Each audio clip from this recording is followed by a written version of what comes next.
Je travaillais énormément, j'avais deux portables tout le temps sur moi, 24 heures sur 24. On devait me joindre constamment. J'étais dans un environnement informatique également. Et là, au bureau, je commençais à ressentir des choses bizarres. J'avais l'impression que quelque chose me pénétrait. Alors, ça paraissait bizarre, je me suis demandé ce qui m'arrivait, quoi. Mais surtout une très très grande fatigue. Et puis ensuite, une perte de mots, j'arrivais pas à m'exprimer correctement. J'oubliais les mots. Et puis après, après j'ai rencontré d'autres personnes avec qui nous avons échangé et voilà, on apprend après, à partir de là, on apprend, on achète des livres, on essaie de comprendre ce qui nous arrive. Et puis petit à petit, je me suis rendu compte que quand j'étais dans un environnement où l'électricité n'était pas très bonne, comme par exemple le fait que la terre ne soit pas au niveau des points d'éclairage ou au niveau des prises électriques, j'étais extrêmement mal. Là, j'arrivais pas du tout à dormir la nuit, absolument pas. Donc j'ai commencé à comprendre que j'étais aussi devenue sensible au courant électrique qui circulait dans les maisons. Et puis également, quand je vais faire des courses, etc., je me suis rendu compte que quand je passais par un certain itinéraire, je me sentais mal, donc je ne comprenais pas. Et puis ensuite, je me suis rendu compte qu'à tel endroit, il y avait des lignes de tension, qu'à tel autre endroit, il y avait des lampadaires. Et je ne supportais plus les lampadaires, je ne supportais plus les lignes. Donc j'évitais de sortir après le moment de l'éclairage, pour éviter justement d'être confrontée à ça. Et puis petit à petit, chez moi, dans la mesure où j'habite quand même à 50 mètres d'une antenne relais, j'ai bien sûr fait faire des mesures, donc j'ai plus de 6 volts par mètre chez moi. Je suis au dernier étage et je suis entourée d'antennes et de faisceaux hertziens. Donc ce qui n'est pas pour arranger ma situation, parce que malgré des tissus blindés devant mes fenêtres, des couvertures de survie, je ne peux pas vivre dans un environnement complètement blindé. Mais malgré tout, le fait d'avoir mis ces rideaux m'a permis de ne plus avoir mes maux de tête. Donc j'arrive déjà à supprimer ces douleurs. Et puis d'autre part, j'arrive à m'exprimer à peu près normalement. C'est-à-dire que je ne bafouille plus, je ne perds plus mes mots, sauf quand je suis vraiment très très fatiguée.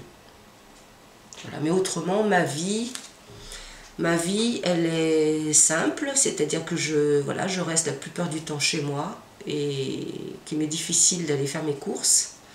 Ou alors, petit à petit, j'ai appris à aller faire mes courses dans des moments où il y avait le moins de gens possible, pour éviter de faire la queue à la caisse, parce qu'automatiquement, quand vous êtes dans une queue, ou lorsque vous êtes même dans une... voilà, je commence à perdre mes mots, dans une salle d'attente médicale, vous observez les gens à peine assis, ils dégainent leur portable. C'est un réflexe. Donc on est entouré de portables de partout. Et donc je me suis rendu compte que par exemple pour aller à la sécurité sociale, il fallait que j'y aille dans les moments creux. Pour aller faire mes courses, j'y vais entre 12h30 et 13h, etc. Tout est fait comme ça. C'est une sorte d'évitement continuel. Après, on ne peut pas tout éviter, puisque moi j'habite dans un immeuble, et forcément dans l'immeuble, il y a des gens qui ont des portables, qui ont des DECT, qui ont de la Wi-Fi, forcément. Et là, voilà, moi j'ai hâte d'une seule chose, c'est de partir. Donc partir pour aller où? Là est vraiment la grande question pour un électrosensible, c'est-à-dire qu'on essaye, on teste des lieux, on teste des endroits. Il faut rester plusieurs jours pour savoir si l'endroit nous convient. Et puis financièrement, on n'a peut-être pas toujours tous les moyens. Donc personnellement, je me suis retrouvée après une longue maladie en invalidité catégorie 2. Donc, ce qui fait que mes moyens ont bien diminué. Et que quand vous n'avez plus de moyens, vous pouvez difficilement déménager. Donc quelque part, vous restez là, sous vos antennes, et puis vous attendez. Alors il y a toujours un moment où on est complètement épuisé, qu'on n'arrive à rien faire. C'est-à-dire que j'ai eu une période où j'arrivais pas à gérer mes papiers, je n'ouvrais pas mon courrier, c'était pas possible. Gérer le quotidien, c'était très compliqué. Alors évidemment, on peut se passer les mains sous l'eau, on peut se prendre des douches, mais ça ne résout pas le problème hein, quand on est avec ces valeurs-là.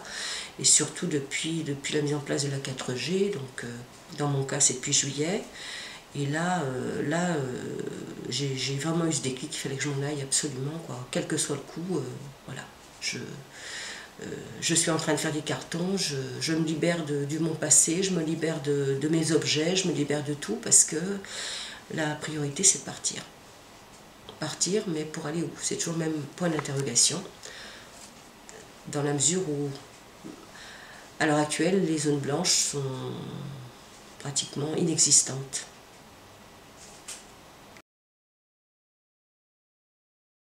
Avant, j'étais une femme, j'étais une mère et j'étais une professionnelle.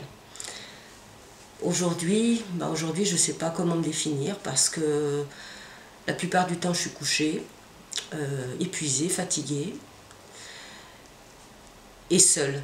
Parce que seule, pas toujours physiquement, parce que je ne suis pas seule chez moi, j'ai mon fils et puis donc, son ami, mais seule par rapport à la relation avec les autres. Mon entourage, vraiment ma mère, mon frère, ont mis beaucoup de temps à comprendre ce qui m'arrivait. Ont mis beaucoup de temps à comprendre que quand je leur demandais de couper leur portable complètement. Mes amis, c'était pareil, la même chose. Et certains aussi m'ont testé, c'est-à-dire que intentionnellement, on laissait le portable allumé pour savoir si je ressentais quelque chose. Donc au départ, effectivement, on a l'énergie pour dire, bah, écoute, il me semble que un portable n'est pas éteint. Et à un moment donné, on n'a plus envie. On n'a plus envie d'expliquer qu'on est malade, parce que ça se voit. Ça se voit physiquement, ça se voit au fait qu'on a des cernes, ça se voit à la manière dont on se tient. On ne participe plus vraiment aux conversations qui nous paraissent tellement insignifiantes. Voilà, parce que les autres, ma foi, ils vous regardent avec les yeux, bien sûr, de gens qui sont peinés, des amis qui sont peinés de vous voir dans cet état-là. Mais pour eux, la question principale, c'est qu'est-ce que je dois faire pour éviter de devenir comme toi? Donc c'est pareil, au départ on leur donne beaucoup d'informations, les précautions à prendre, etc. Et puis à un moment donné on n'a plus envie, enfin moi personnellement j'ai plus eu envie d'expliquer, parce que de leur côté ils ne faisaient aucune concession. Ils ne faisaient pas du tout attention à mon état, c'est-à-dire qu'on ne changeait rien, on gardait les portables allumés, on gardait la wifi allumée. Et à un moment donné, j'ai choisi de ne plus, de ne plus accepter des invitations chez ces personnes-là. Je leur ai proposé de venir chez moi, personne ne veut venir chez moi, pourtant ils ne sont pas électrosensibles. Mais en sachant ce que je vis chez moi, il y a une sorte d'évitement, quoi. On ne veut pas, on risque d'attraper ce qu'elle a, c'est un peu ça. Après, il y a donc ça c'était l'entourage proche. Après, il y a le voisinage. Donc le voisinage, les gens vous voient, vous questionnent parce qu'ils vous trouvent très fatigué, vous avez une démarche. Bon là, je vais bien mieux qu'à une certaine époque, mais ils vous demandent qu'est-ce que vous avez, etc. Et quand vous expliquez ce que vous avez, bon, les antennes, mais où elles sont? Levez le nez, regardez, elles sont là, les antennes, elles sont juste sur mon balcon. Ah oui, bon, oui, bon. Et puis après, vous allez voir vos voisins qui ont la Wi-Fi, vous essayez de leur expliquer, vous leur demandez s'ils pouvaient éteindre leur Wi-Fi, notamment la nuit. Et vous avez tout à fait, voilà, personne vous prend au sérieux, on ne vous prend pas au sérieux. Alors après on remarque que vous avez mis des couvertures de survie sur vos rideaux, comment ça se fait, vous mettez des couvertures de survie, donc il faut à nouveau expliquer. Et toujours ce questionnement, mais bon, qu'est-ce qui vous arrive, mais comment ça se fait, etc. Mais personne ne fait rien.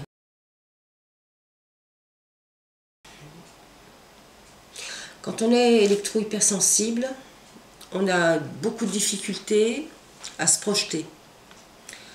C'est très compliqué, c'est-à-dire qu'évidemment, on a envie d'aller plus loin et de faire des actions et voilà, de faire bouger les choses, et puis en même temps, consciemment, parce qu'on le vit au quotidien, c'est tellement difficile de gérer son quotidien. Sortir de la maison, parfois c'est difficile, on n'y arrive pas tellement c'est fort. Sortir par nécessité pour aller acheter un bout de pain, pour aller faire 2-3 courses. Voilà, on fait les choses par obligation. Après, on laisse de côté, c'est-à-dire que les courriers, on ne les ouvre pas. Moi, je ne les ouvre pas pendant 3 semaines, un mois, ça dépend. Puis un beau jour, voilà, ça va mieux, donc je me mets à ouvrir mon courrier, puis là, je découvre des choses, il faut rattraper les choses, et on vit comme ça, quoi. On n'arrive pas à faire les choses rangées. Tout est compliqué, tout est très très compliqué. Donc l'avenir pour moi, j'ai de l'espoir bien sûr, j'ai l'espoir de pouvoir vivre normalement, revivre normalement, profiter de la nature, profiter des gens, échanger, voilà. Maintenant, est-ce que ce sera possible?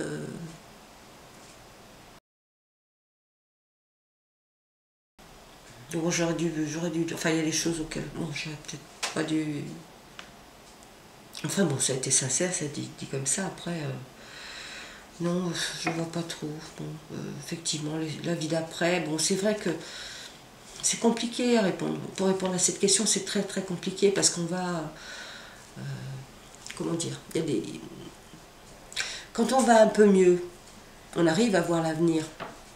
On arrive à voir, à imaginer l'avenir. Et quand on ne va pas bien du tout, c'est-à-dire quand vous êtes obligé de vous coucher et que vous vous endormez parce que c'est tellement fort que vous êtes abruti, que vous vous endormez. Par exemple, moi, ça m'arrive de m'endormir à 15h et puis de me réveiller à 19h, 19h30. Donc vous passez votre vie soit à l'état de légumes, soit planqué derrière vos rideaux. Voilà, alors évidemment, vous avez de l'espoir que tout ça s'arrête un jour et que vous puissiez revivre normalement. Mais en même temps, vous êtes conscient des choses. Vous êtes conscient qu'on n'arrête pas le progrès en appuyant sur un bouton. Et c'est là toute la difficulté. C'est-à-dire que l'avenir ne dépend pas de moi, elle dépend aussi de ceux qui utilisent ces technologies-là. Et voilà, et puis c'est leur prise de conscience à eux, quelque part. Parce que moi, la mienne, ça y est, enfin, je veux dire, j'ai conscience des choses. Mais eux, est-ce qu'ils n'ont pas conscience de tout ça?